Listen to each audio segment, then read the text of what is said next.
আসসালামু আলাইকুম। আমি হাবিবুর রহমান, আম, লন্ডন থেকে বলছি। আমি একজন পেশা রেডিওগ্রাফার। তা বরাবরের মতনই আমি চেষ্টা করি যে পৃথিবীর বিভিন্ন প্রান্তে বাংলাদেশি রেডিওগ্রাফার যারা তাদের নিজেদের যোগ্যতা এবং পরিশ্রম মেধার ফলে নিজেদেরকে প্রতিষ্ঠিত করতে পেরেছে এরকম মেডিকেল টেকনোলজিস্টদেরকে আপনাদের সামনে হাজির করতে এবং তাদের কাছ থেকে শুনতে, তাদের অভিজ্ঞতার কথা, তাদের পরামর্শ নেই আমরা যে কি করে আমরা বাংলাদেশে থেকে আর আমাদেরকে আমরা বিশ্বের বিভিন্ন উন্নত দেশে নিজেদেরকে প্রতিষ্ঠিত করতে পারবো। তো তারই ধারাবাহিকতায় আজকে আমাদের সাথে আছেন আব্দুল সালাম রনি। আহ, উনি আছেন এনএসএস ইউকেতে সিনিয়র সিটি রেডিওগ্রাফার হিসেবে। আমরা শুনবো তার কথা, ধীরে ধীরে আমরা জানবো তার গল্পটা। তো শুরু করি, চলেন। আহ, আশা করি আপনারা সবাই উপকৃত হবেন। তো সালাম ভাই, আপনি কেমন আছেন? আলহামদুলিল্লাহ ভালো আছি। আপনি কেমন আছেন? জি আলহামদুলিল্লাহ খুবই ভালো আছি। তো ধন্যবাদ আপনাকে যে এত ব্যস্ততার মাঝেও আমাদেরকে সময় দেওয়ার জন্য। তো এখন আমরা বরাবরের মতন আমরা শুরু করি নর্মালি আমাদের গেস্টদের সাথে যে তাদের দেশের বাড়ি, তাদের পড়াশোনা বা এইসব নিয়ে শুরু করি। তো আপনার ক্ষেত্রেও তার ব্যতিক্রম নয়। আপনি একটু আপনার ইন্ট্রোডাকশনটা যদি দিতেন, আপনি কোথা থেকে আসতেন, কোথায় পড়াশোনা করতেন, বাংলাদেশে কোথায় চাকরি করতেন, যদি একটু সংক্ষেপে বলতেন। ধন্যবাদ। শুরুতেও আপনাকে ধন্যবাদ যে এরকম সুন্দর একটা প্ল্যাটফর্ম তৈরি করার জন্য, যে বিশ্বের আমাদের যত টেকনোলজিস্ট যারা আছে তাদের সবার সাক্ষাৎকার নিয়ে সবার মাঝে তুলে ধরা, এটা এরকম একটা প্ল্যাটফর্ম তৈরি করার জন্য আপনাকে অনেক ধন্যবাদ। আমার পরিচয়টা দিই। আমার নাম মোহাম্মদ আব্দুল সালাম, আর নিকনেম রনি। আমার জন্ম এবং বেড়ে ওঠা সবই রাজশাহীতে। আমি পড়াশোনাও করেছি রাজশাহীতে। রাজশাহী আইএসটি থেকে পড়াশোনা কমপ্লিট করি। এরপরে ঢাকায় আসি, ঢাকায় এসে ডিপ্লোমা করি। আর ডিপ্লোমা করার পরই আমি ঢাকাতে আসার পরে আমি হচ্ছে ডেল্টাতে জব শুরু করি। এবং জব করার পাশাপাশি আমি হচ্ছে আমার বিএসসিটা কমপ্লিট করি। আর পিএইচডি কমপ্লিট করার পরে একটা লম্বা সময় পরে তারপরে হচ্ছে দেশের বাইরে আসি। এই তো 1 বছর হয়েছে, গত বছর সেপ্টেম্বরে আসছি। এভাবেই চলছে আর কি। আচ্ছা।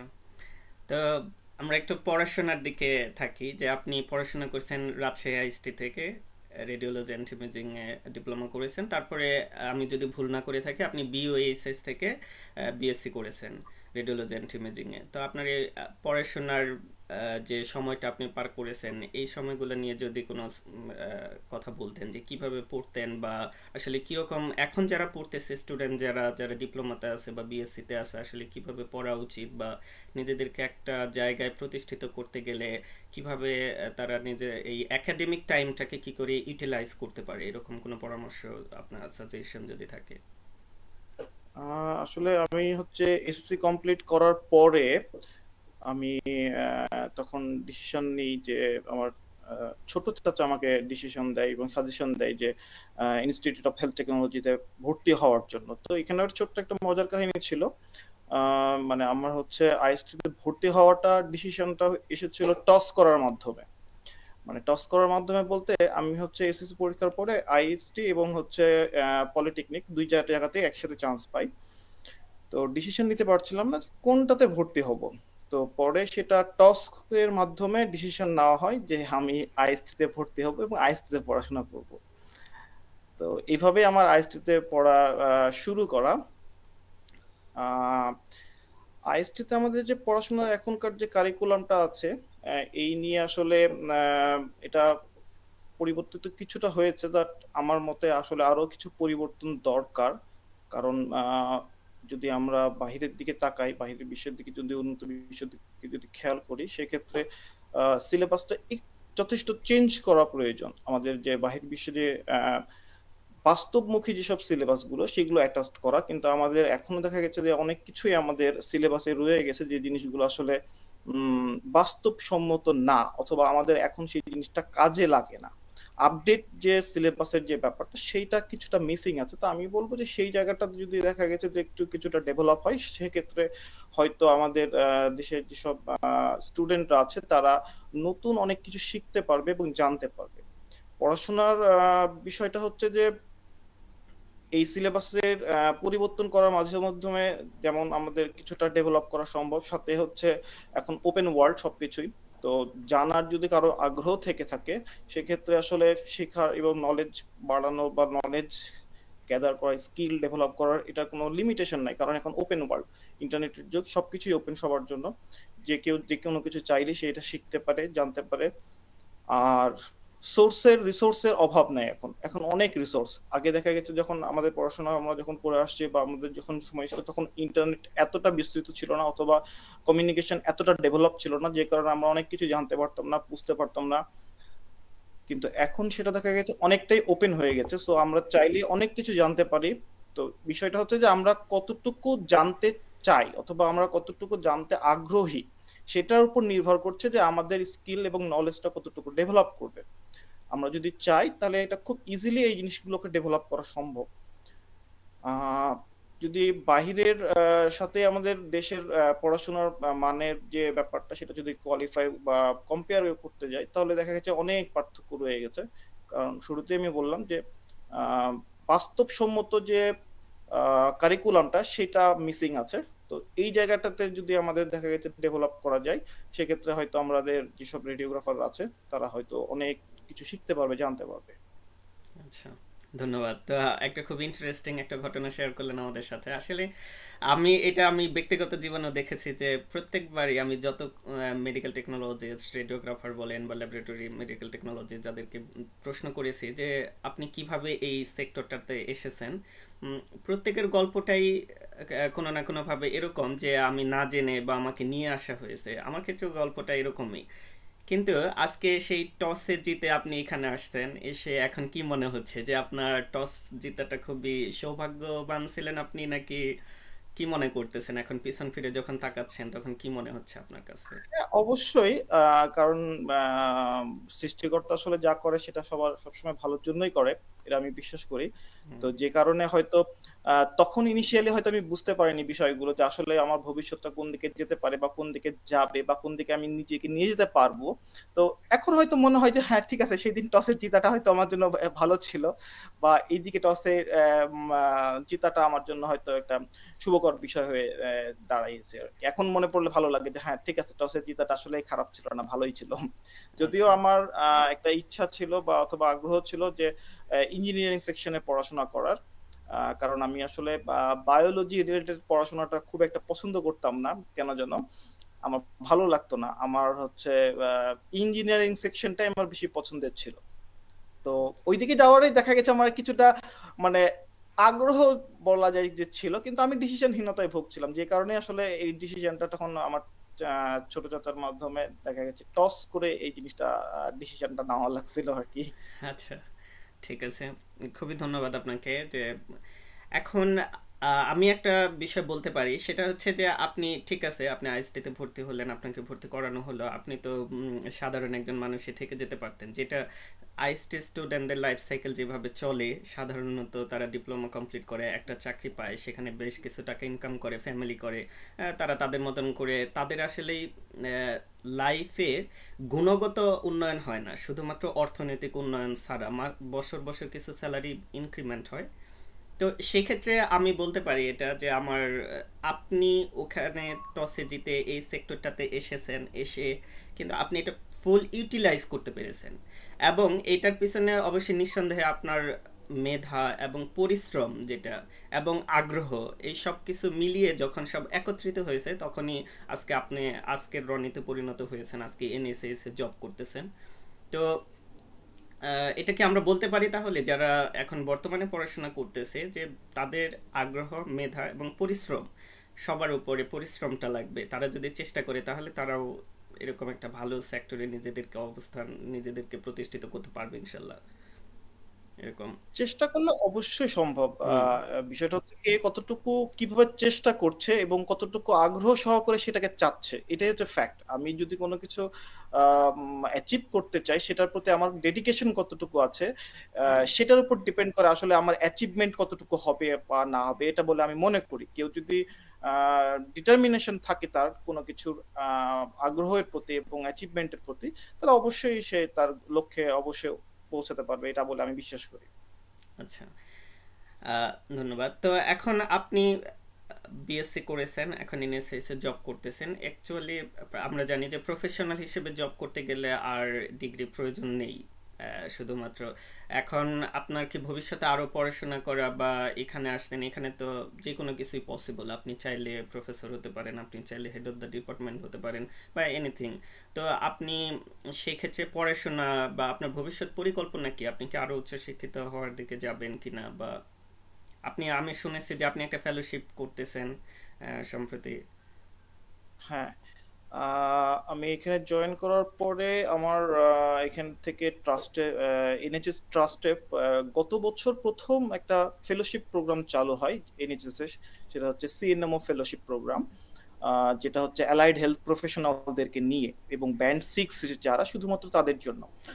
তাদেরকে হচ্ছে লিডারশিপ ট্রেনিং, ডেভেলপমেন্ট এবং একটা কোয়ালিটি ইমপ্রুভমেন্ট প্রজেক্টের মাধ্যমে একটা 1 বছরের একটা কোর্স করানো হয়, যার মাধ্যমে তাদেরকে সার্টিফাইড লিডার হিসেবে ঘোষণা করা হয়। এটা গত বছর চালু হয়। তারই ধারাবাহিকতায় আমাদের ট্রাস্ট এই বছর প্রথম সেটা সার্কুলার করে, ওপেন করে। তো আমার আসলে অতটা আগ্রহ ছিল না, কারণ আমি এই বিষয়টা সম্পর্কে একদমই জানতাম না, বুঝতাম না যে আসলেই সিনেমা ফেলোশিপ প্রোগ্রামটা কিসের উপর বেসড করে, অথবা এখান থেকে আমার অ্যাচিভমেন্ট কি কি আসবে সেই বিষয়ে ডিটেল খুব একটা ভালো জানতাম না। আমার এক কলিগ আমাকে খুব ইনসিস্ট করে যে তুমি অ্যাপ্লাই করো এটাতে, এখান থেকে তুমি ভালো কিছু রিটার্ন পাবা। তো তারই মানে ইনসিস্ট করার জন্য আমি অ্যাপ্লিকেশনটা করি। করার পরে আমি হচ্ছে সামহাউ যে কোনো ভাবে হোক না কেন আমি সিলেক্টেড হই। পুরো ট্রাস্ট থেকে 14 জনকে সিলেক্ট করা হয়, তার মধ্যে আমি একজন হই। তো এই প্রোগ্রামটার মাধ্যমে আমাদের 1 বছরের কোর্স হবে, এবং এই 1 বছরের মধ্যে আমাদের হচ্ছে একটা কোয়ালিটি ইমপ্রুভমেন্ট প্রজেক্ট নিয়ে কাজ করতে হবে, অর্থাৎ যেটা আমাদের ডেভেলপমেন্ট পেশেন্ট রিলেটেড হতে হবে যে জিনিসটা, এবং এটা পেশেন্টের ইমপ্রুভমেন্টে কাজ করবে, পেশেন্টের সার্ভিস ইমপ্রুভমেন্টে কাজ করবে, এরকম একটা কোয়ালিটি ইমপ্রুভমেন্ট প্রজেক্ট। তো আমি এরকম একটা প্রজেক্ট নিয়ে কাজ করছি অলরেডি। সেটা হচ্ছে যে একটা সিটি স্ক্যান এর অফ হেড প্রোটোকল ডেভেলপ করার জন্য আমি কাজ করছি, যেটা হচ্ছে within 1 second of CT scan of head একটা প্রোটোকল ডেভেলপ করা। যে পেশেন্ট গুলো দেখা যাচ্ছে রেস্টলেস থাকে, যাদের সিটি স্ক্যান করার জন্য দেখা গেছে যে আমাদের সিডেশনের প্রয়োজন হয়, অথবা ক্ষেত্র বিশেষ আমরা করতেও পারি না, সেই পেশেন্ট গুলোর সিটি স্ক্যান করার জন্য আমরা একটা প্রোটোকল ডেভেলপ করার চেষ্টা করছি, যে 1 সেকেন্ডের মধ্যে একটা সিটি স্ক্যান অফ হেড করার জন্য। তাহলে যেটা করতে পারো যে আমরা সিডেশনের যে প্রয়োজনীয়তা যেটা রয়েছে, এবং সিডেশনের যে হ্যাজার্ড যেটা রয়েছে, এবং ট্রিটমেন্ট স্টার্টিং এর যে ডিলেড ফ্যাক্টর যেগুলো রয়েছে, সেই জিনিসগুলোকে আমরা স্কিপ করে খুব দ্রুততম সময়ের মাধ্যমে পেশেন্টের একটা ট্রিটমেন্ট স্টার্টিং করতে পারবো আমরা। তো এই প্রজেক্টটা নিয়ে আমি কাজ করছি। এটা 1 বছর মেয়াদি। প্রতি সপ্তাহে একদিন করে আমাকে আমার ট্রাস্ট ছুটি দেয় এই প্রজেক্টে কাজ করার জন্য, এবং এটা উইথ পে, উইদাউট পেতে না, এবং এটা হচ্ছে 1 বছর রিলেটেড থাকে। আর এই কোর্সটা করছি, এবং আমার পরবর্তীতে ইচ্ছা আছে যে সিটি হেড রিপোর্টিং এর একটা কোর্স করার, যে কোর্সটা হয়তো করলে তখন পরবর্তীতে আমি সিটি রিপোর্টিং রেডিওগ্রাফার হিসেবে নিজেকে নিজের কেরিয়ার ডেভেলপমেন্ট করতে পারবো। এইটা আপাতত আমার ইচ্ছা আছে, এই আর কি। আচ্ছা, আচ্ছা। খুবই একটা আশার কথা যে আপনারা যদি এই প্রজেক্টটা ডেভেলপ করতে পারেন এবং সাকসেসফুল হয় এবং সব অনুমোদন পায়, তাহলে তো এটা খুবই অসম্ভব একটা জিনিস হয়ে যাবে। কারণটা হচ্ছে আমরা জানি যে রেস্টলেস পেশেন্টদেরকে সিটি স্ক্যান করা কতটা দুরূহ ব্যাপার হয়, বিশেষ করে যারা ট্রমাতে থাকে, বা এসব পেশেন্টগুলো খুবই মাথা ব্যথা, হেডেক এবং এইসব প্রবলেমগুলোতে থাকে, যার কারণে তারা থাকতে পারে না, স্টিল থাকতে পারে না। হ্যাঁ, এটা অবশ্যই নিঃসন্দেহে একটা খুব ভালো কিছু হতে যাচ্ছে। আশা করি এটা আশার মুখ দেখবে, আলোর মুখ দেখবে। আর রিপোর্টিং রেডিওগ্রাফার নিয়ে কথা বললেন, আচ্ছা, তো এখন এই সেক্টরটা নিয়ে আমরা একটু কথা বলি যে আমাদের দেশে রেডিওগ্রাফাররা রিপোর্ট করবে, এটা তো কোনোদিন ভাবাই যায় না। আগামী 50 বছরে হবে কিনা আমি জানি না, তবে আমি আশাবাদী যে হয়তো খুব দ্রুতই ভালো কিছু হবে। তো এই বিষয়টা যদি একটু খুলে বলতেন যে এখানে রেডিওগ্রাফার যারা আছে তারা রিপোর্ট করতে পারে, এখানে আর কোনো রেডিওলজিস্টের কোনো ইন্টারপ্রিটেশন লাগে না, রেডিওগ্রাফারের রিপোর্টটাই ফাইনাল রিপোর্ট হয়। তো এই বিষয়টা যদি একটু বলতেন যে বাংলাদেশে যারা আছে তারা জানতে পারতো বিষয়টা নিয়ে একটু। আচ্ছা, যেমন এখানে কেরিয়ার ডেভেলপমেন্টের অনেক সুযোগ রয়েছে। এখন কথা হচ্ছে যে কেউ কোনো রেডিওগ্রাফার তার ক্যারিয়ারটাকে কিভাবে ডেভেলপ করতে চায় সেটা হচ্ছে ডিপেন্ড করছে তার উপরে, সে আসলে কতটুকু কোন সেকশনে তাকে ডেভেলপ করতে চায়। ক্লিনিক্যাল সাইডে ডেভেলপ করতে চাইলে সেখানে সুযোগ আছে, যদি সে ম্যানেজারিয়াল সেকশনে ডেভেলপ করতে চায় সেখানেও সুযোগ আছে। তো বোথ সাইডে অপশন আছে। তো আমার এখানে আসার আগে আমার মানে ইচ্ছাটা ছিল যে আমি হচ্ছে ম্যানেজারিয়াল লেভেলে নিজেদেরকে ডেভেলপ করতে চাই এবং আমি ম্যানেজারিয়াল পোস্টে যেতে চাওয়ার আমার একটা আগ্রহ ছিল। তো এখানে আসার পরে যখন দেখলাম যে আসলে এখানে যেসব মানে আমার যত ম্যানেজার যেগুলো রয়েছে, তো এইসব ম্যানেজার আসলে এতটা স্ট্রেসের মধ্যে থাকে এরা, তো এত স্ট্রেস দেখার পরে আমি ডিসিশন চেঞ্জ করে ফেলেছি যে না, এত স্ট্রেস আসলে নেওয়া যাবে না, বয়স হচ্ছে আস্তে আস্তে, রিল্যাক্সে যেতে হবে, রিল্যাক্স থাকতে হবে। তো এই কারণে আমি আসলে চিন্তা করলাম যে এত স্ট্রেসে দিকে না যে কিছুটা ইজি করা যায় কিনা। তখন আমি চিন্তা করলাম যে তাহলে রিপোর্টিং রেডিওগ্রাফার হিসেবে নিজের কেরিয়ার ডেভেলপ করা যায় কিনা। তো রিপোর্টিং রেডিওগ্রাফার হচ্ছে ইউকে তে আপনি যদি কোনো রেডিওগ্রাফার রিপোর্টিং করতে চাই তাহলে এখানে স্পেসিফিক ওয়েতে তাকে করতে হবে। অর্থাৎ কোন একজন রেডিওগ্রাফার সবকিছু রিপোর্ট করতে পারবে না, অর্থাৎ তাকে হয় স্পেসিফিক অর্গানের রিপোর্ট করতে হবে, হয় সিটি হেড রিপোর্টিং করতে হবে, অথবা তাকে দেখা গেছে চেস্টের রিপোর্ট করতে হবে, অথবা অ্যাবডোমেনের রিপোর্ট করতে হবে, অথবা বোন রিলেটেড রিপোর্ট করতে হবে। এবং এটার জন্য নির্দিষ্ট একটা কোর্স আছে, 1 বছরের কোর্স। কেউ যদি মনে করে যে আমি 2-3টা কোর্স একসাথে করতে চাই, যে সিটি হেড রিপোর্টিং এর 1 বছরের কোর্স করলো এবং হচ্ছে চেস্ট রিপোর্টিং এর জন্য আবার 1 বছরের কোর্স করলো, তাহলে সে 2টা কোর্সে একসাথে করতে পারবে।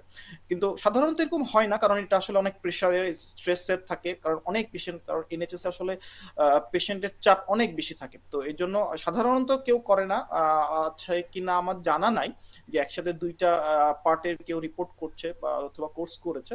তবে স্পেসিফিক অর্গানে সে রিপোর্ট করার জন্য সে তাকে 1 বছরের কোর্স করে রেজিস্ট্রেশন, আবার তাকে এসিবিসির মাধ্যমে তার রেজিস্ট্রেশন রিনিউ করতে হয়, লাইসেন্স নিতে হয়। নেওয়ার পরে হচ্ছে তারপরে তখন সে একটা সার্টেন লেভেল পার করে তখন সে হেড রিপোর্টিং এর রিপোর্টার হিসেবে তখন ক্যারিয়ার ডেভেলপ করতে পারে। তার মানে এসব কিছু করা হচ্ছে শুধুমাত্র স্ট্যান্ডার্ডাইজেশন করার জন্য এবং পেশেন্ট ইয়েস। যাতে কোয়ালিটিটা থাকে, হ্যাঁ। কোয়ালিটি সার্ভিস ডেলিভার দেওয়া যায় এই কারণে। তা খুবই ভালো। তো আশা করি যে আপনার এই স্বপ্নগুলো পূরণ হবে এবং ম্যানেজারিয়াল এইগুলোতে আপনি যে ফেলোশিপ করতেছেন এটা ম্যানেজমেন্টের উপর নির্ভর করে, তো আশা করি আপনি ম্যানেজার হিসেবে বা লিড রেডিওগ্রাফার অথবা এসব ভবিষ্যতে হবেন ইনশাল্লাহ, আমরা দোয়া করি সেইতে।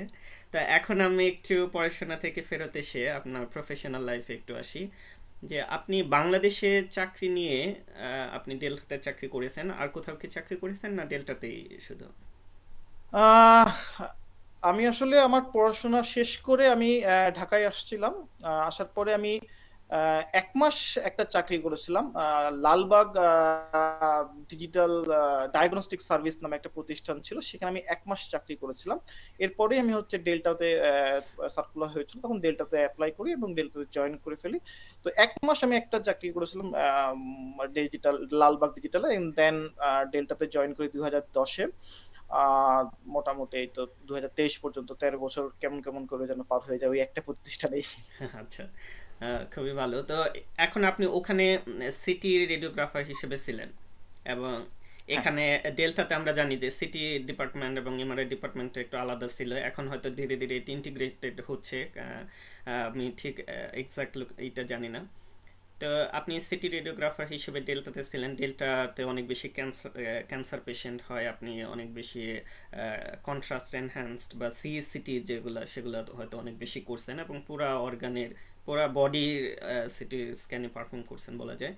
তো ওখানে সিটি রেডিওগ্রাফার ছিলেন এবং এখানে ব্যান্ড 6 বা সিনিয়র সিটি রেডিওগ্রাফার হিসেবে আছেন। দুটার মধ্যে যদি আমরা বলি যে বেসিক ডিফারেন্সগুলো কি, আপনি কি বলবেন দুই জায়গায় জব করার? যদি ক্লিনিক্যাল সাইডের কথা বলা হয় তাহলে অনেক কিছু আছে, মানে অনেক সাইডে অনেক সবকিছু পার্থক্য আছে। আমি যদি ক্লিনিক্যাল সাইডে প্রথম পার্থক্যের কথা বলি, সেটা হচ্ছে যে আমাদের দেশের প্র্যাকটিসের ধরনটা একটু আলাদা এবং এইখানকার প্র্যাকটিসের ধরনটা এবং আলাদা। আমাদের দেশে যেমন যদি কোনো রিকোয়েস্ট আসে, দেখা গেছে যে একজন ক্লিনিশিয়ান রিকোয়েস্ট করছে যে সিটি স্ক্যান অফ হেড তার লাগবে, তো সেটা সরাসরি দেখা গেছে যে পেশেন্ট পাথওয়ের কথা বলছি আমি, যে সেটা সরাসরি পেশেন্ট তখন বিলিং কাউন্টারে যায়, বিলিং কাউন্টারে গেলে তখন দেখা যাচ্ছে সে বিল পেমেন্ট করে এবং পরে আমাদের ডিপার্টমেন্টে আসে। আমরা তখন দেখা গেছে যে সেই পেশেন্টের যাবতীয় ডিটেলস দেখে কনফার্ম করে তখন আমরা সিটি স্ক্যানটা করে ফেলি, এবং এরপরে পেশেন্টের দেখা গেছে যে রিপোর্টটা নিয়ে পেশেন্ট আবার হচ্ছে সে ক্লিনিশিয়ানের কাছে ফেরত যায়। তো সিটি স্ক্যানটা করা লাগবে কি লাগবে না এই বিষয়ে আসলে রেডিওলজিস্টের এখানে কোনো ভূমিকা থাকে না আমাদের দেশের ক্ষেত্রে, যে ক্লিনিশিয়ান যেহেতু রেফার করছে তাহলে তার একটা সিটি স্ক্যান দরকার, দ্যাটস ইট। তো এখানে এনএইচএস এর বিষয়টা আবার একটু আলাদা, সেটা হচ্ছে যে একজন ক্লিনিশিয়ান যদি কোনো ইনভেস্টিগেশন রিকোয়েস্ট করে সেটার জাস্টিফিকেশনটা আগে করতে হয়, অর্থাৎ সিটি স্ক্যান অফ হেড ক্লিনিশিয়ানের দরকার, তাহলে কেন দরকার সেটা তাকে এখানে মেনশন করতে হবে, যে সে কি ফাইন্ড আউট করতে চাচ্ছে, সে ব্লিড ফাইন্ড আউট করতে চাচ্ছে, ফ্র্যাকচার ফাইন্ড আউট করতে চাচ্ছে, নাকি হচ্ছে ম্যালিগনেন্সি ফাইন্ড আউট করতে চাচ্ছে, সেটা তাকে আগে মেনশন করতে হবে। সেটা মেনশন করলে রেডিওলজিস্ট তার পেশেন্টের ক্লিনিক্যাল ডিটেল অনুযায়ী সেই পরীক্ষাটা জাস্টিফাই কিনা, যে আসলেই এই পরীক্ষাটা এই পেশেন্টের দরকার আছে কিনা, সেটা উনি আগে নিশ্চিত করবে যে হ্যাঁ উনি যেটা চাচ্ছে সেই এই পরীক্ষাটার মাধ্যমে এই ক্লিনিক্যাল ডিটেলটা ফাইন্ড আউট করা পসিবল, তখন উনি এটাকে অ্যাপ্রুভ করবে যে হাতে ঠিক আছে তাহলে এই টেস্টটা করা হোক। তারপরে তখন আমরা দেখা গেছে যে টেস্টটা করি, এবং টেস্টটা করলে তখন সেটা রেজাল্ট ক্লিনিশিয়ানের কাছে যায়, গেলে তখন ক্লিনিশিয়ান এটা দেখে। যদি কোনো কারণে রেডিওলজিস্ট মনে করেন যে না উনি যে জিনিসটা আসলে জানতে চাচ্ছে এই পরীক্ষাটার মাধ্যমে এই জিনিসটা ডায়াগনোসিস করা পসিবল না, তখন উনি এই পরীক্ষাটা ক্যান্সেল করে দেয়, রিকোয়েস্টটা রিফিউজ করে দেয়, তখন এই পরীক্ষাটা কিন্তু আর হয় না, যেটা আমাদের এখানে নাই এই প্র্যাকটিসটা। তো এটা একটা মেজর ডিফারেন্স আমার কাছে এখানে আসার পরে মনে হয়েছে। এরপরে হচ্ছে যে এনএইচএস এর সবকিছু মোটামুটি ডিজিটালি এভরিথিং পারফর্ম হয়, সবকিছু পেপারলেস। তো এটা অনেক বড় একটা প্লাস পয়েন্ট এখানে। এখানে পেশেন্টদেরকে কোনো কিছু ক্যারি করতে হয় না, অথবা পেশেন্টের কাছে কোনো কিছু থাকে না, সবকিছু online pack system, each and everything, পেশেন্টের ডিটেল, ইমেজ, ক্লিনিক্যাল ইনফরমেশন সবকিছুই দেখা গেছে যে অনলাইন বেসড, কোনো কিছু দেখা গেছে যে পেশেন্টের কাছে অথবা হার্ড কপি বলে কোনো কিছু থাকে না, সবকিছু অনলাইন বেসড, যেটা আমাদের দেশে দেখা গেছে এখনো হয়তো হয়ে ওঠে নাই, কিছু কিছু ক্ষেত্রে অনেক জায়গাতেই কিছুটা ডেভেলপমেন্ট হয়েছে, বাট এখনো সেরকম ভাবে ডেভেলপমেন্টটা হয় নাই। আর এরপরে হচ্ছে আমি যেটা বলবো সেটা হচ্ছে যে আসলে এনএইচএস এ আরো একটা আমার কাছে পার্থক্য মনে হয়েছে, যে আমাদেরকে যেমন পোস্ট প্রসেসিং এর যে বিষয়গুলো থাকে, ফিল্মিং এর যে বিষয়টা থাকে, সেটা দেখা গেছে করতে হয় না, কারণ হচ্ছে সবকিছু যেহেতু অনলাইন ডিজিটাল বেসড, আমরা দেখা গেছে যে জাস্ট রিকনস্ট্রাকশনের যে বিষয়গুলো থাকে সেগুলো সবকিছু করে দিই, কিন্তু ফিল্মিং এর যে বিষয়টা থাকে সেটা আমাদেরকে এখানে করতে হচ্ছে না, যেটা দেখা গেছে ব্যাক হোম মানে বাংলাদেশে ফিল্মিং এর জন্য অনেক একটা সময় সবাইকে ব্যয় করতে হয়, কারণ ফিল্মিং এ সাজানো সবকিছু মেজারমেন্ট করে দেওয়া, ডিটেল দিয়ে দেওয়া, তো এটার জন্য অনেক একটা সময় যায় প্রত্যেকটা রেডিওগ্রাফারের জন্য। কিন্তু এখানে দেখা গেছে সেই জিনিসটা করা লাগে না, কারণ সবকিছু দেখা গেছে যে রিকনস্ট্রাক্টেড ইমেজ দেখা যাচ্ছে প্যাক্সে চলে যাচ্ছে, রেডিওলজিস্টের যা যা দরকার উনি দেখা যাচ্ছে প্যাক্স থেকে সবকিছু ইচ এন্ড এভরিথিং ডিটেল সেখান থেকে দেখে নিতে পারছে, করে নিতে পারছে। তো সেইখানে দেখা গেছে যে আমাদের এই কাজটা আবার এখানে একটু করা লাগছে না, সেখানে রেডিওগ্রাফার হিসেবে আমার কাছে আবার একটু মনে হয় যে না আমাদের কাজ এখানে একটু কম, একটু রিল্যাক্স আছে এইখানে, যদি পেশেন্টের চাপ অনেক বেশি থাকে, কারণ যেহেতু এটা এনএইচএস গভর্নমেন্ট প্রতিষ্ঠান, তো এখানে প্রচন্ড পেশেন্টের চাপ থাকে, এই আর কি।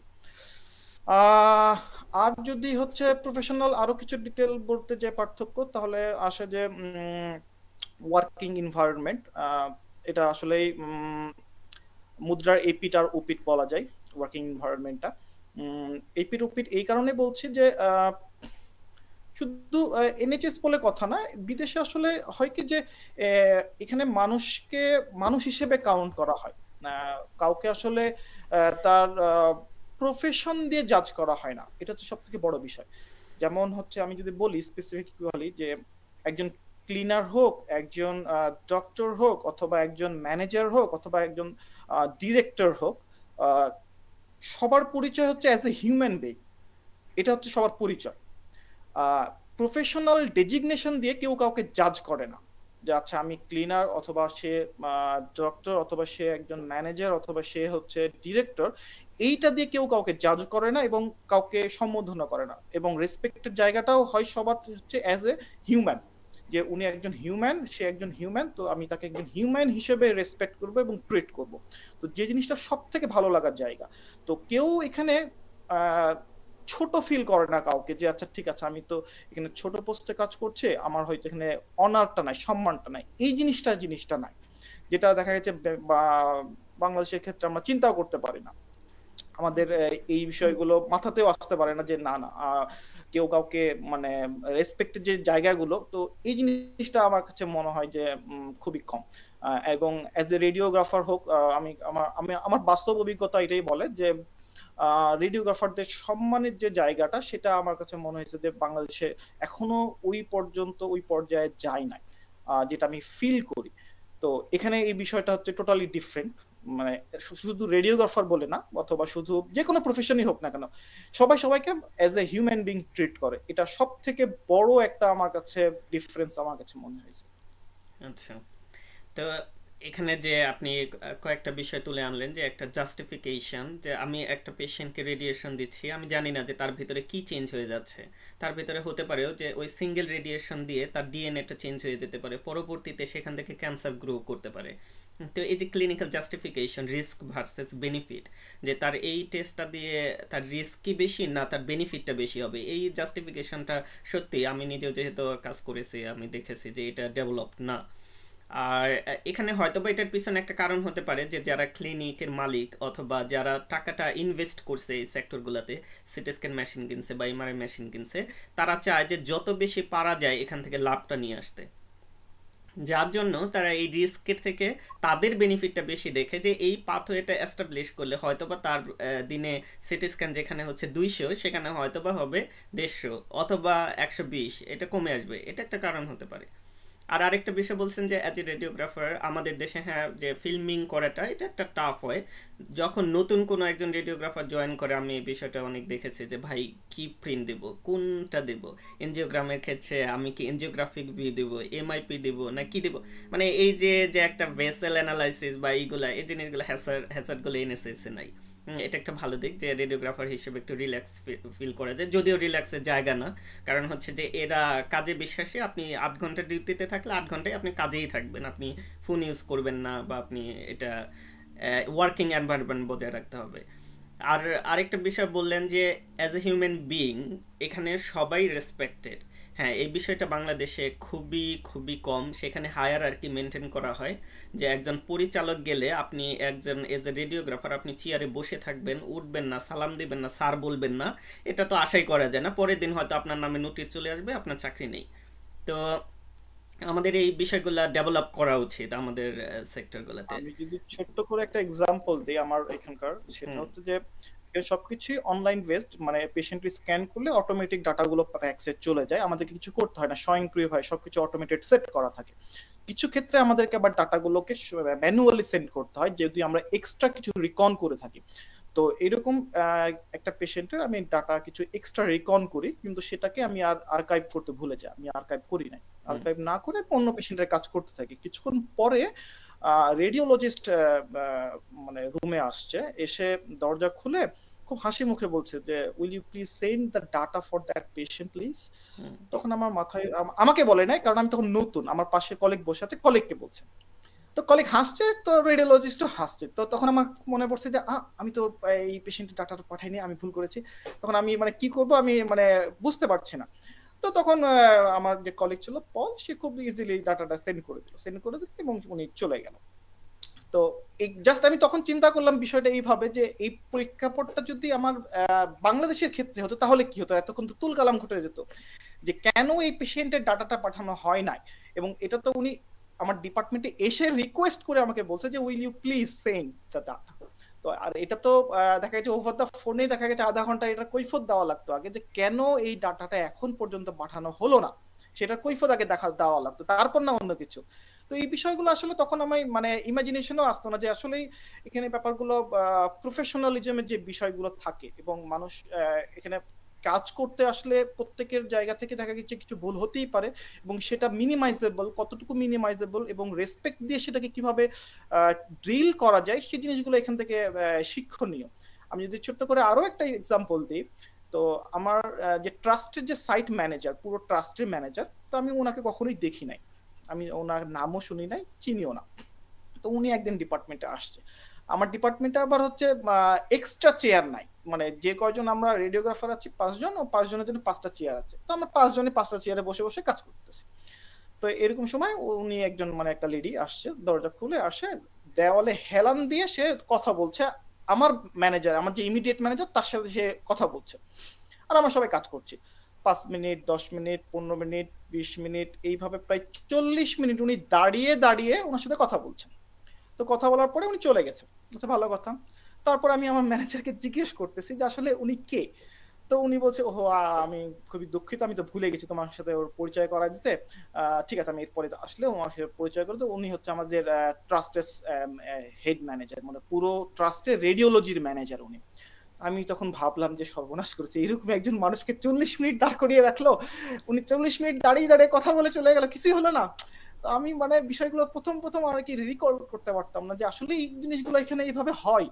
কারণ সবাই কাজে ব্যস্ত, সবার কাজে ব্যস্ততা আছে, এবং কেউ আসলে কাউকে যে চেয়ার ছেড়ে দিয়ে দাঁড়িয়ে থাকতে হবে এই ব্যাপারটা এখানে আসলে নাই। এটা আসলে অতিরঞ্জিত, এবং মানে এটা আমরা যদিও বলি বাংলাদেশে অনেকে বলে যে এটা সম্মান দেখানো, কিন্তু এখানে ব্যাপারটা এরকম হচ্ছে সম্মান দেখানো না, এটা হচ্ছে অপমানিত করা হয়, ব্যাপারটাকে এইভাবে ট্রিট করে তারা, যে আমি বসে আছি, আমি আমার কাজ করছি, তো আমি তাকে চেয়ার ছেড়ে দিয়ে দাঁড়িয়ে দিচ্ছি মানে কি, সে হয়তো অক্ষম, সে হয়তো সক্ষম না দাঁড়িয়ে থাকতে, তার জন্য আমি তাকে চেয়ার ছেড়ে দিই, ডিসেবিলিটি যেটাকে বলা হয়। তো এইভাবে তারা এটাকে জাজ করে। তো বিষয়গুলো টোটালি ডিফারেন্ট আর কি। তো এখানে আসার পরে আসলে এই ধরনের অনেকগুলো অভিজ্ঞতা হয়েছে, এবং শিখেছি অনেক কিছু, জেনেছি অনেক কিছু, ভালো লাগছে বিষয়গুলো আর কি। কালচার, অর্গানাইজেশনাল কালচার, যে জিনিসটা আসলে আমাদের হয়তো বা এইভাবে আমরা গড়ে উঠিনি, বা আমরা, আমার কাছে প্রথম অনেক বেশি অকওয়ার্ড লাগতো যখন আমার ম্যানেজার আমাকে বলতো যে you can call me by my name. তো আমি আসলে প্রথম দিকে অ্যাডজাস্ট করতে পারতাম না যে how why should I call her by her name, because she is my manager.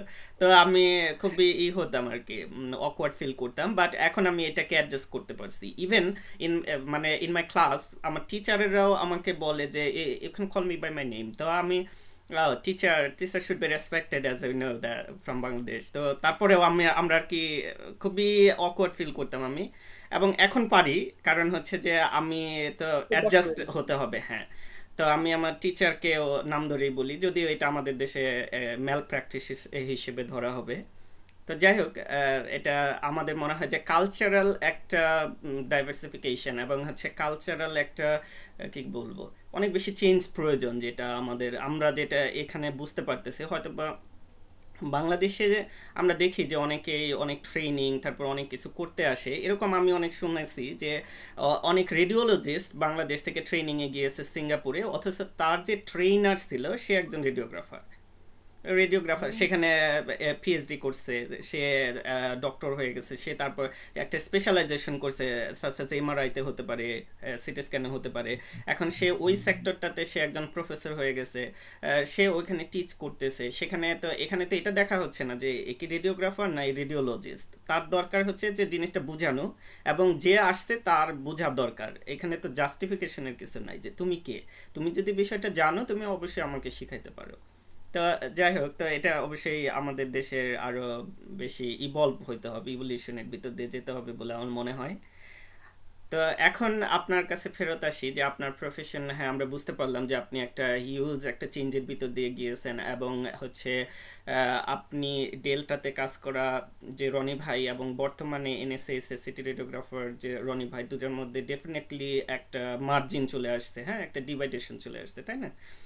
তো আপনার কাছে কি মনে হচ্ছে যে ইংল্যান্ডে মুভ করা, এটা নিঃসন্দেহে একটা, আমি এভাবেই সবসময় বলি যে 7 সমুদ্র 13 নদী নৌকা দিয়ে পাড়ি দেওয়া যেরকম কঠিন একটা কাজ, এইচসিপিসি রেজিস্ট্রেশন করা, এক্সাম দেওয়া, অনলাইনে অ্যাপ্লাই করা, ইন্টারভিউ ফেস করা মাল্টিপল টাইম, হার্ট ব্রোকেন একটা সিচুয়েশনের ভিতর দিয়ে যাওয়া, হ্যাঁ তারপরে আবার নিজের এনথুসিয়াজমটা ফিরত আনা, অপটিমিস্টিক হওয়া, এই যে বিষয়গুলোর ভিতর দিয়ে গিয়েছেন এবং আজকে আসছেন, তো এটা কি মনে হচ্ছে ওয়ার্দি আপনার কাছে? এখন এটা মনে হচ্ছে যে আপনি ঠিক আছে, মানে এই পরিশ্রমটা, এই এনথুসিয়াজম যেটা আপনি শো করছেন সেটা কাজে লাগছে, বা আমি সত্যি ভালো একটা জায়গায় আসছি, এরকম কি মনে হয়, না রিগ্রেটের অবশ্যই কোনো জায়গা আছে? প্রশ্নই ওঠে না, রিগ্রেটমেন্টের কোনো জায়গা এখানে নাই, এটা তো প্রশ্নই ওঠে না। আহ, অবশ্যই আমার ভালো লাগার কাজ করে যে যখন আমি ভাবি যে হ্যাঁ ঠিক আছে, আমার কষ্টগুলো সাকসেস হয়েছে এবং আমার যে জার্নিটা ছিল সেটা সফলভাবে আমি করতে পেরেছি, সেটার জন্য অবশ্যই আমার ভালো লাগে। আমি যদি শুরু থেকে বলি, সেটা হচ্ছে যে জার্নিটা সহজ ছিল না, জার্নিটা বেশ কঠিন ছিল। আর জার্নিটার কথা বলতে গেলে প্রথমে আসে আসলে আমাদের টেকনোলজিস্ট সোহেলের কথা। কারণ ওর জার্নিটা দিয়ে আসলে ইন্সপিরেশন হওয়া। এই পথটা আসলে খুব একটা সহজ অথবা ওপেন ছিল না। তো ও হয়তো এই পথটাকে ওপেন করে দিয়েছে, তখন হয়তো আমিও চিন্তা করছি ঠিক আছে এই পথটা যেহেতু ওপেন হয়েছে তখন হয়তো এই পথে যাওয়া যেতে পারে। আহ আমি হয়তো আপনার কোশ্চেন হয়তো একটু অন্য সাইড দিয়ে ঘুরিয়ে বলতেছি কথাগুলো, সবগুলো ডিটেলে একসাথে হয়তো বলে দিচ্ছি। ওকে। মানে আমি হয়তো বললে আপনার জন্য হয়তো সুবিধা হবে, এই জন্য ইটস আমি একটু ওকে। প্রসঙ্গগুলো টেনে নিয়ে আসছি। তো আহ, ওর এই জার্নিটা সফল হওয়ার পরে তখন আমি আসলে ডিসাইড করি যে ঠিক আছে আমি হচ্ছে এখানে অ্যাপ্লাই করতে চাই এবং আমিও ওই জায়গাতে পৌঁছাতে চাই, যেতে চাই। এরপরে আমি হচ্ছে রেজিস্ট্রেশনের প্রসেসটা শুরু করি। রেজিস্ট্রেশন শুরু করলে আমি এবং আমার সাথে আমার এক বড় ভাই, শ্রদ্ধেয় বড় ভাই মতিউর ভাই, উনি এবং আমি, আমরা দুজনে একসাথে শুরু করি সবকিছু। এবং উনি আমাকে অনেক ইন্সপিরেশন করতো, আমার ইমিডিয়েট বড় ভাই, এবং আমাকে যথেষ্ট স্নেহ করে। আমি অনেক কৃতজ্ঞ ওনার প্রতি, কারণ ওনার আসলে অনেক সাপোর্ট আছে আমার এই সবকিছু অ্যাচিভমেন্টের পিছনেও। সোহেল তো অবশ্যই, সোহেলের সাপোর্ট ছাড়া তো সম্ভব হতো না অনেক কিছুই, কিন্তু মতিউর ভাই আসলে ব্যাকগ্রাউন্ডে অনেক মানে যেটাকে বলে পুশ করা। তো উনি আমাকে অনেক পুশ করতো আর কি। তো উনার এই পুশ করার কারণে হয়তো আমি অনেক কিছু সহজ হয়ে গেছে। এরপরে লাইসেন্স অ্যাপ্লিকেশন করি, প্রসেস করি, লাইসেন্স হয়। লাইসেন্স হওয়ার পরে তারপরে দেখা গেছে যে 2023-এর জানুয়ারির দিকে আমি হয়তো লাইসেন্সটা পাই। এরপরে তখন আমি ডিসাইড করি তাহলে এখন আমাদেরকে অ্যাপ্লিকেশন করতে হবে, প্রসেসে আগাতে হবে। এরপরে অ্যাপ্লিকেশন শুরু হয়। এরপরে অ্যাপ্লিকেশন শুরু করার পরে আহ, মোটামুটি 10-15টা অ্যাপ্লিকেশন করি। করার পরে হয়তো তখন আমি 2টা ইন্টারভিউ পেয়ে গেছিলাম 10টা কি 12টা অ্যাপ্লিকেশন করার মাধ্যমে। তো তখন আমি ভাবছিলাম যে 10টা অ্যাপ্লিকেশন করে যেহেতু 2টা ইন্টারভিউ পেয়েছি, তাহলে খুব ইজিলি হয়তো ভালো কিছু হয়ে যাবে। তো আমি ওই 2টা ইন্টারভিউকে আসলে খুব একটা ভালোভাবে মানে গুরুত্ব দিইনি বা প্রিপারেড হই নাই ওই বিষয়গুলোকে নিয়ে। না হওয়ার কারণে আমি ওই 2টা ইন্টারভিউতে খুব একটা ভালো করি নাই, কারণ আমি রিসার্চই করি নাই ওই 2টা ইন্টারভিউর জন্য। না করার কারণে আমি ওই 2টা ইন্টারভিউতে মানে ফেল করি। করার পরে আমি তারপর চিন্তা করি আচ্ছা অসুবিধা নাই, 10টা করে 2টা পেয়েছি, আরো পাবো, অসুবিধা হবে না। এরপরে আমি অ্যাপ্লিকেশন শুরু করি, কিন্তু আমি আর ইন্টারভিউ কল পাই না। আমি আর পাই না তো পাই না, আমি অনেক চেষ্টা করি কিন্তু আমি কোনো মতেই আমি আর ইন্টারভিউ কল পাই না।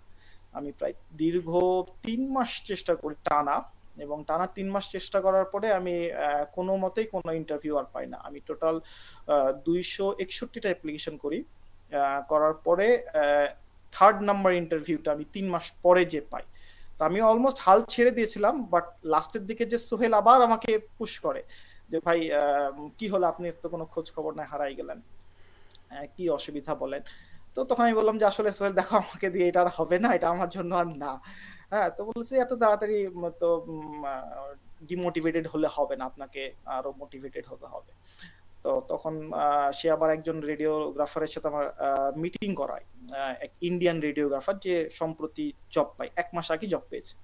তো তার সাথে আমার একটা মিটিং এর আয়োজন করায়, মানে আমার ইন্টারভিউ পাওয়ার কিছুদিন আগে আর কি এর কথাটা। তো সে আমার সাথে একটা ডিসকাশনের ব্যবস্থা করে দেয় মোটিভেশনের জন্য, জাস্ট ফর মোটিভেশন। ও জাস্ট অনেক মানে ও নিজে থেকে চেষ্টা করতে আর কি, যে আচ্ছা ঠিক আছে আমি একটু চেষ্টা করি, দেখি যে ওনাকে একটু হেল্প করতে পারি কিনা, এইভাবে আর কি ওনার সোহেলের হেল্পটা করা আর কি। ও এরপরে ইন্ডিয়ান রেডিওগ্রাফারের সাথে কথা হয়। তো সে আমাকে বলে যে কি অবস্থা, আপনার কি খবর, বলেন কতটুকু কি করেছেন। আমি ওনাকে বলি আমি তো ভাবছি যে 3 মাসে আমি 260টা অ্যাপ্লিকেশন করেছি, তো বহুত কিছু করে ফেলেছি। আমি আমি নিজেকে ভাবছিলাম ব্যাপারটা এইভাবে, এরকম তো মনে হয় না কেউ আর করেছে। কারণ আমি আসলে তখন ওই 3টা মাস আমি আসলে কোনো কিছুই করতাম না, আমি হচ্ছে অফিস করতাম আর হচ্ছে আমার মানে বাসায় এসে সারাদিন আমি হচ্ছে অ্যাপ্লিকেশনে নিয়েই পড়ে থাকতাম। আমি বাইরেও যেতাম না, কোথাও মানে বেরই হতাম না বলা যায়। এবং অফিসেও দেখা গেছে যে আমি দেখা গেছে অফিসে থাকাকালীনও আমি আমার এই কাজগুলো নিয়েই থাকতাম। এবং আমার কলিগ যে সার্ভার এক্স কলিগ, সে আমাকে অনেক সাপোর্ট করতো। দেখা যাচ্ছে অফিসে আমি কাজ খুব কম করেছি, ফাঁকি দিয়ে এসেছি, ওই জিনিসগুলো ও কাভার আপ করে দিয়েছে, কারণ ও তখন বুঝতো যে আচ্ছা না, আমি ওকে একটু সাপোর্টটা দিই। ওই সাপোর্টটাও আমাকে আমার এক্স কলিগ সার্ভার, সেও আমাকে খুব সাপোর্ট দিয়েছে, কারণ আমি অফিসে বসেও আমি আমার অ্যাপ্লিকেশনের কাজগুলো করতাম, এমনও গেছে। তো এরপরে ও তখন আমাকে বলে যে তুমি কতগুলো অ্যাপ্লিকেশন করেছো। আমি বললাম যে আমি 260টা অ্যাপ্লিকেশন করেছি। যে কয়দিনে? আমি বললাম যে 3 মাসে হয়েছে। যে 3 মাসে 260টা অ্যাপ্লিকেশন করেছো? বলছে হ্যাঁ। তো বললো যে কয়টা ইন্টারভিউ পেয়েছো? আমি বললাম 2টা ইন্টারভিউ পেয়েছি। বলছে তো ভালোই পেয়েছো, অসুবিধা কোথায়? বলছে ও আমাকে বলছে ইন্ডিয়ান রেডিওগ্রাফারটা যে আমি 1 মাসে 400টা অ্যাপ্লিকেশন করেছি। আমি শুনে অবাক হয়ে গেছি যে কি বলে এই কথা। 1 মাসে 400টা কি করে অ্যাপ্লিকেশন করা পসিবল? কারণ এনএইচএস অ্যাপ্লিকেশন একটা করতে গেলে যথেষ্ট সময় দরকার। আর সে যদি 400টা করে থাকে তাহলে সে কিছু করে না, মানে সে চাকরি করে না, এটা নিশ্চিত। এবং হয়তো ঘুমিয়েছে খুব কম সময় হতে পারে। তো আমি তখন তাকে জিজ্ঞেস করলাম যে আপনি কি জব করেন? বলতে যে না, আমি জব করি না, আমি জব ছেড়ে দিয়েছি। আমি 1 মাসে 400টা অ্যাপ্লিকেশন করেছি এবং 9টা ইন্টারভিউ পেয়েছি। এবং 9 নাম্বার ইন্টারভিউতে এসে আমি হচ্ছে জব পেয়েছি। আমি ওর কথা শুনে আমি তখন একটু মোটিভেশন পেলাম যে 1 মাসে 400টা অ্যাপ্লিকেশন করছে, তাহলে তো অবশ্যই আমি ওর থেকে পিছিয়ে আছি, তাহলে আমাকে আরো হার্ড পরিশ্রম করতে হবে। এরপরে তখন আমি আবার অ্যাপ্লিকেশন করা শুরু করার আমি একটা মানে আগ্রহ পাই। তো এরপরেই জাস্ট 2টা অ্যাপ্লিকেশন করার পরে আমি হচ্ছে থার্ড ইন্টারভিউ কল পাই। কল পেলে তখন হচ্ছে যে আমি সেখানে ইন্টারভিউ দিই। সামহাউ ইন্টারভিউতে আমি কোয়ালিফাই করে ফেলি। কোয়ালিফাই করে তারপরে হয়তো জব নিয়ে এই দেশে আসা। এবং এই দেশে আসার পরে হয়তো আমার কাছে খুব ভয় লাগতো বিষয়টা যে আমি একটা ডিফারেন্ট কান্ট্রিতে যাচ্ছি এবং ডিফারেন্ট কালচারে যাচ্ছি। তো এই ডিফারেন্ট কান্ট্রি ডিফারেন্ট কালচারে আসলে আসলে কিভাবে আমি মানিয়ে নিব নিজেকে এবং কিভাবে এই জায়গাটাতে নিজেকে অ্যাডজাস্ট করে নিব, কারণ সবকিছুই নতুন আমার কাছে। In front of my eyes everything is new. তো এই জন্য আমি খুব ভয় পেতাম। তো যাই হোক, আমি যখন জয়েন করলাম, জয়েন করার পরে লাকিলি আমার যে কলিগরা ছিল, মানে এখন আছে, এই কলিগগুলো খুবই ফ্রেন্ডলি এবং খুব ভালো। কারণ হচ্ছে কি যে আমি টোটালি ডিফারেন্ট একটা region, different country, different environment, different culture, সবকিছু ডিফারেন্ট, যেখানে আসলে এখানের সাথে কোনো কিছুই মিল নাই। তো একদমই দেখা গেছে বলা যায় মঙ্গল গ্রহ থেকে একজন এসে এখানে জয়েন করার মতো অবস্থা, যেখানে আমি কিছুই জানি না এদের সম্পর্কে, এদের বিষয় সম্পর্কে। তো এখানে আসার পরে আমি কখনো এই জিনিসটা ফিল হয় নাই যে আমি আসলে বাইরে থেকে আসছি অথবা আমি একজন বাইরের কেউ, আমি এই সম্পর্কে কিছু জানি না। এই জিনিসটা আমার একবারের জন্য ফিল হয় নাই, অথবা এখানকার যে আমার কলিগ রয়েছে তারা কখনো আমাকে এটা ফিলও করায় নাই যে না, তুমি তো নতুন আসছো, তুমি এই জিনিসগুলো জানো না, বা তুমি এটা পারো না, বা তোমাকে দিয়ে এটা হবে না, বা মানে নেগেটিভিটির যে বিষয়টা বা ডিমোটিভেটেড যে বিষয়টা, এই জিনিসটা কখনোই আমি তাদের মাঝে পাই নাই। সবসময় তারা আমাকে সাপোর্ট দিয়ে গেছে যে তুমি আসছো, কোনো অসুবিধা নেই, তোমার যা যা দরকার বলো, আমরা তোমাকে সেটার জন্য হেল্প করবো, সাপোর্ট দিব, শিখিয়ে দিব, বুঝিয়ে দিব, তোমার জন্য আমরা সবাই আছি, কোনো সমস্যা নাই, তোমার কি দরকার, কিভাবে তোমাকে হেল্প করতে পারি আমাকে বলো। মানে এই যে হেল্পিং টেন্ডেন্সি এবং সাপোর্টিং টেন্ডেন্সি, এইটা আসলে আমার ভোলার মতো না, যেটা আমার আসলে স্মরণীয় হয়ে থাকবে আমার জন্য। কারণ না হলে আমার পক্ষে সম্ভব হতো না আসলে এখানে সার্ভাইভ করে এই পর্যন্ত আসা, আমার জন্য খুব দুরূহ হয়ে যেত যদি আমার কলিগরা এত ভালো সাপোর্ট আমাকে না দিত, তাহলে হয়তো আমি এখানে আসতে পারতাম না। এবং এরপরে মনে হয় যে না, আমার ডিসিশনগুলো ঠিক ছিল এবং আমি যেভাবে ডিসিশন নিয়েছিলাম সেই ডিসিশনের জন্য আমি নিজে এখন প্রাউড ফিল করি যে না, ঠিক আছে, আমার ডিসিশনগুলো খুবই ভালো ছিল। আচ্ছা, ধন্যবাদ। তো আসলে আমি পয়েন্ট আউট করছিলাম যে আপনার কথাগুলো থেকে যে বের করে আনার জিনিসগুলা, অ্যাকচুয়ালি আমি যে এই ইন্টারভিউগুলো কন্ডাক্ট করি, আপনার সাথে করছি, সোহেল রানার সাথে করেছি, এবং হচ্ছে খায়রুলের সাথে করেছি, ভবিষ্যতে আরও অনেকের সাথে করবো ইনশাল্লাহ। তো এটার উদ্দেশ্যটা এটাই যে মোটিভেট করা, যারা বাংলাদেশে আছে তারা যাতে মোটিভেটেড হয়। এবং আপনার মোটিভেশনের কথা আমরা শুনলাম যে আপনি কিভাবে মোটিভেটেড হয়েছেন। তো এটা আমার একটা উদ্দেশ্য যে তাদেরকে মোটিভেট করা, এবং আমাদের রেডিওগ্রাফার হিসেবে বা মেডিকেল টেকনোলজিস্ট হিসেবে আমাদের যে অনেক কিছু করার আছে এই মেসেজগুলো পৌঁছে দেওয়া। তবে কোনো সাকসেস এমনি আসে না, সেটার জন্য ডিটারমিনেশন লাগে, সেটার জন্য হার্ড ওয়ার্কিং লাগে, যেটা আপনি দেখিয়েছেন আপনার এনএসএস ইন্টারভিউর ক্ষেত্রে যেটা বললেন। এবং কিছু ব্যক্তিদের নিয়ে কথা বললেন যে ব্যক্তিগুলোর সাথে আমিও কোনো না কোনোভাবে জড়িত। Sohel Rana great inspiration for me as well as সু ইউ আর। তো আপনিও খুব বড় একটা ইন্সপিরেশন ফর মি। সোহেল রানার কথা না বললেই নয়, সে সবসময়ই চলে আসে কথার ভিতরে। কারণটা হচ্ছে যে এই ইউকে জার্নিটা ইন্ট্রোডিউস করিয়েই দিয়েছে সোহেল রানা। হ্যাঁ, এক্স্যাক্টলি। তো সে অবশ্যই ডিজার্ভ করে এটা, যে তাকে তাকে প্রেইজ করা, তার সে কৃতজ্ঞতাটা স্বীকার করা। তারপরে বললেন সারোয়ার ভাইয়ের কথা। সারোয়ার ভাই আমার ক্লাসমেট ছিল, আপনি হয়তো জানেন কিনা, বিএসসিতে সে আমার ক্লাসমেট ছিল। তো সে এক্সেলেন্ট একটা পার্সোনালিটি, এবং হচ্ছে সে সবসময় মানে এত সুন্দরভাবে কথা বলে এবং এত কোঅপারেটিভ। আমি জানি যে সে অবশ্যই আপনাকে খুব হেল্প করেছে। আমি আর যদি আরেকটু ছোট্ট করে বলি, দুঃখিত আমি ইন্টারাপ্ট করতেছি কথার মাঝে। নো সেটা প্রবলেম। হচ্ছে যে আমি অফিসে যখন কাজ করতাম এইভাবে বিষয়গুলো আমার মানে আমার এবং সার্ভারের আন্ডারস্ট্যান্ডিংটা আসলে একটু আলাদা লেভেলের ছিল। এই লেভেলের মধ্যে আসলে দিয়ে কেউ গেছে কিনা আমার জানা নাই। ও আমার মানে বেস্ট কলিগ, মানে কলিগ যদিও একজনই আমার বাংলাদেশে। তো সেই হিসেবে আসলে শুধু ওকে কলিগ হিসেবে না, আমার পুরো ফ্যামিলিতেই জানে যে হ্যাঁ সারোয়ার হচ্ছে সারোয়ারের মতো কলিগ আর হয় না। এটা আমার পুরো ফ্যামিলিতেই জানে আর কি, শুধু আমি বলে না, আমার টোটাল ফ্যামিলি মেম্বার সবাই জানে যে হ্যাঁ রনির একজন কলিগ আছে যার নাম সারোয়ার, যে খুব ভালো সাপোর্টিভ।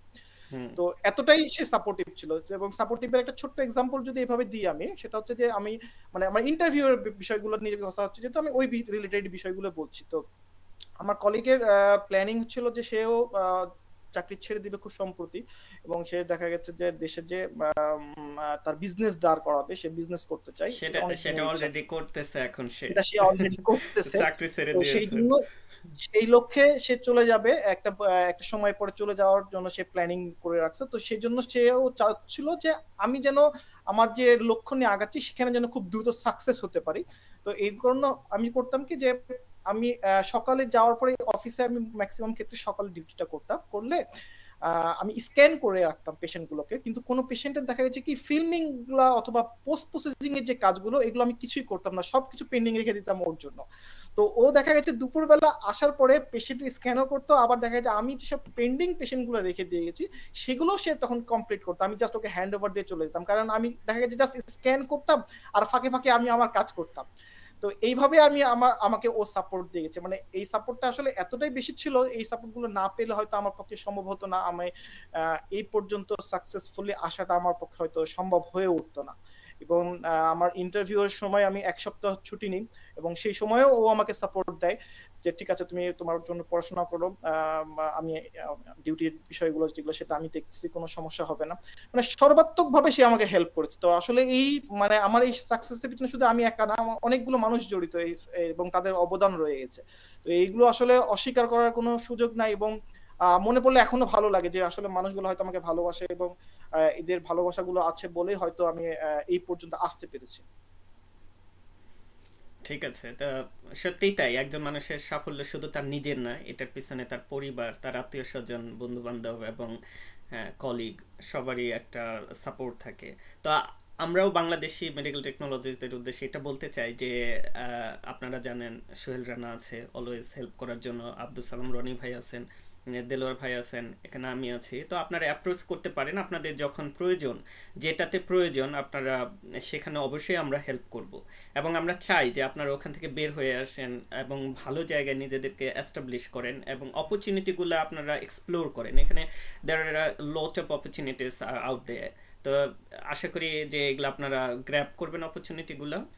আর কথা বলতে বলতে আসলে কথা শেষ হওয়ার নয়, অনেক কথা বললাম আপনার সাথে এবং অনেক গুরুত্বপূর্ণ তথ্য আপনি আমাদের সাথে শেয়ার করলেন। তো এখন আমাদের সময়ও অনেক বেশি চলে গেছে। তো ক্লোজিং স্টেটমেন্ট হিসেবে আপনি কি কোনো কিছু বলবেন কিনা, যে বাংলাদেশে যারা মেডিকেল টেকনোলজিস্ট আছে, স্পেসিফিক্যালি রেডিওগ্রাফার যারা আছে, তাদের জন্য কোনো সাজেশন দিবেন কিনা, বা তারা কিভাবে নিজেদেরকে ডেভেলপ করতে পারে এবং একটা ভালো পজিশনে নিয়ে যেতে পারে? আহ আমি যদি ক্লোজিং হিসেবে বলি, সেটা হচ্ছে যে আমার কথা দুইটা বিষয়। সেটা হচ্ছে যে কারো যদি আগ্রহ থেকে থাকে যে সে নিজেকে ডেভেলপ করতে চাচ্ছে, তাহলে অবশ্যই সে ডেভেলপ করতে পারবে। বাকি ওয়ে গুলো সবার কাছে এখন অ্যাভেলেবল, বিষয়গুলো এখন আর ক্লোজ নাই যে আচ্ছা ঠিক আছে এটা খুব লিমিটেড বিষয়, এটা কেউ জানে না, এটা খুব সুপার সুপার করে রাখা হয়েছে। এই বিষয়গুলো এইরকম না, সবগুলো কিছু এখন ওপেন। তো জাস্ট ইচ্ছা যে হ্যাঁ আমি চাই কিনা, কিন্তু আমাদের সমস্যা হচ্ছে কি যে আমরা আসলে সেই জিনিসগুলোকে নিজে নিজে নিতে আগ্রহী না, এটা হচ্ছে আমাদের সমস্যা। আরো দুইটা সমস্যা আমার কাছে যেটা চোখে দেখে মনে হয় সেটা হচ্ছে যে আমরা টেকনোলজিস্ট যারা আছি, সেটা শুধু টেকনোলজিস্ট না, অ্যাজ এ কান্ট্রি রিজন ওয়াইজও আমরা হচ্ছে ইংলিশে বেশ দুর্বল। তো এটা আমাদের সব থেকে বড় মাইনাস পয়েন্ট।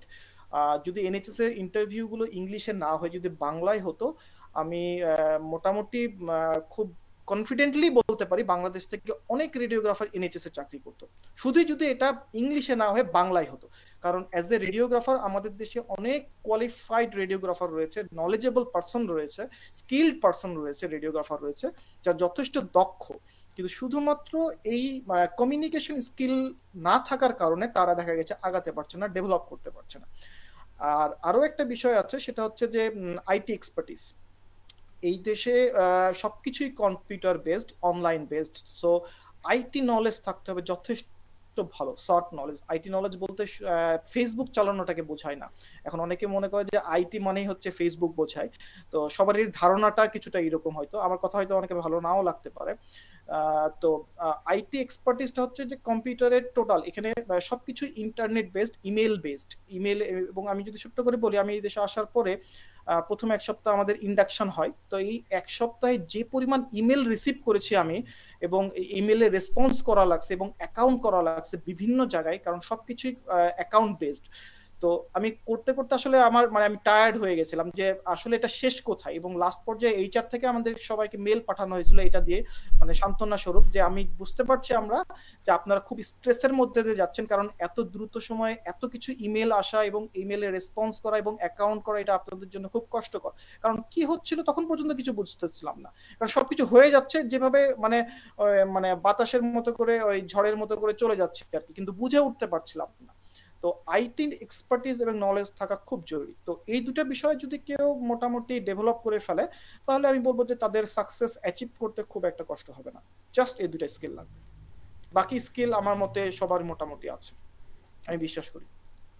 আচ্ছা, ধন্যবাদ আপনাকে গুরুত্বপূর্ণ এবং খুবই মূল্যবান বক্তব্য বা কথা বলার জন্য আমাদের উদ্দেশ্যে। এবং আপনার কথা থেকে যেটা বুঝতে পারলাম যে ইংরেজি ইংরেজি ইংরেজি ইংরেজি ডেভেলপমেন্ট, আইটি স্কিল মোটামুটি সবারই কম বেশি আছে বলে আমি বিশ্বাস করি, কারণ সবাই দেখা যাচ্ছে পার্সোনাল একটা জিমেইল অ্যাকাউন্ট আছে, তারপর তারা অনেক কিছু টাইপ করতেছে, বা অনেকেরই ল্যাপটপ আছে বা কম্পিউটার আছে, তারা এসব ইউজ করতেছে।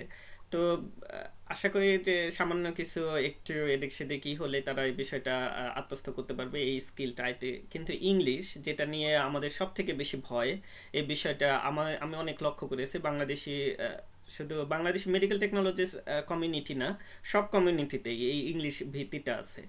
ইভেন দেখা যায় যে যারা ইংরেজিতে অনার্স করেছে, মাস্টার্স করেছে, তারপরেও যদি তার সাথে একটা ইফেক্টিভ কনভারসেশন করা হয়, দেখা যাবে সে এরকম যে কতবার করবে তার কোনো নেই।